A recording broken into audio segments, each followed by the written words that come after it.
दोस्तों, विशाखापट्टनम की एक घटना, खैर ये नई घटना नहीं है क्योंकि अब तो ये ट्रेंड बन चुका है कि आप पहले किसी से प्यार कीजिए, उसको प्यार के झांसे में रखिए और फिर किसी और के साथ शादी कर लीजिए, और जब आपकी प्रेमिका शादी के लिए दबाव बनाए तो उसका कत्ल कर दीजिए, उसको काट दीजिए और टुकड़े करके फ्रिज में रख के उसको डिस्पोज करने का प्रयास कीजिए। ये पहली घटना नहीं है, इसलिए आपको ये बहुत बड़ी घटना भी नहीं लगेगी, क्योंकि अब आए दिन देश में ऐसा होता रहता है। कभी प्रेमिका प्रेमी को मार देती है, तो कभी प्रेमी प्रेमिका को मार देता है, तो कभी पति पत्नी को मार देता है। इस तरीके का अब ये देश में ट्रेंड बन गया है। विशाखापट्टनम की ये घटना है जहां एक लड़का अपने प्रेमिका के साथ 3 सालों से रिलेशनशिप में था, लेकिन उसने शादी घर वालों की मर्जी से कहीं और कर ली। प्रेमिका से कहा कि शादी होने के बाद हम उसको डिवोर्स दे देंगे। डिवोर्स जब नहीं दिया तो प्रेमिका अपने प्रेमी के ऊपर दबाव बनाने लगी। एक दिन दबाव इतना बढ़ता है कि जब उसकी पत्नी,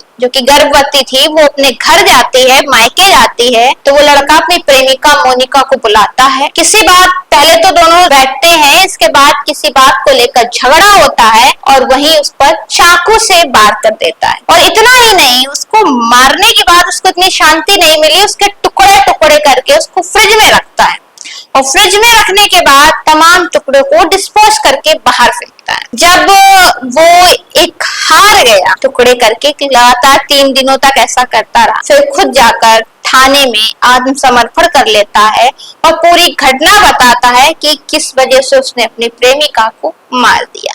खैर ये नई बात नहीं है, ये नई घटना नहीं है। ये कभी दिल्ली में ऐसी घटना हुई, कभी मेरठ में हुई, कभी भोपाल में हुई और अब विशाखापट्टनम में है, जहां प्रेमी अपने प्रेमिका को सिर्फ इसलिए मार देता है कि प्रेमिका उससे कहती है कि शादी का वो दबाव बनाती है, इस वजह से उसका कत्ल कर देता है।